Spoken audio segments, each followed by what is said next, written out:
मधील संजय गांधी राष्ट्रीय उद्यानातील सिंह सफारीमध्ये तब्बल 14 वर्षांनी सिंहाच्या छाव्याचा जन्म झाला। सिंह सफारीमधील मानसी नावाच्या मादी सिंहाने गुरुवारी रात्री एका छाव्याला जन्म दिला। संजय गांधी राष्ट्रीय उद्यानात सिंह सफारीसाठी गुजरातहून आणलेली मानस आणि मानसी ही सिंहाची जोडी पर्यटकांचे आकर्षण बनले आहे। सिंहाची ही जोडी 2022 मध्ये संजय गांधी राष्ट्रीय उद्यानात दाखल झाली होती। मात्र या जोडीमध्ये ताणतणाव असल्यामुळे त्यांच्यात मिलन होत नव्हते। मध्यंतरी मानसी आजारी होती। दरम्यान मागील वर्षी उद्यानातील पथकाने मानसी आणि मानस यांच्यात मिलनासाठी प्रयत्न सुरू केले होते। अखेर त्यानंतर तपासणी अंती मानसी गरोदर असल्याचे समजले।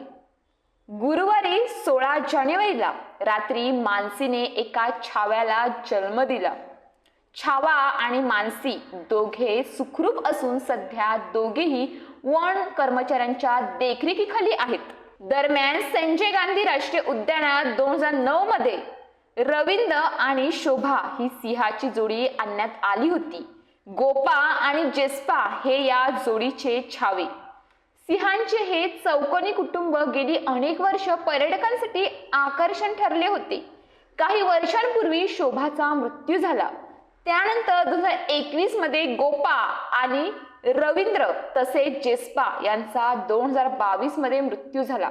याच दरम्यान 2022 मध्ये गुजरात मधून मानस आणि मानसी या जोड्याला संजय गांधी राष्ट्रीय उद्यानात आणले होते।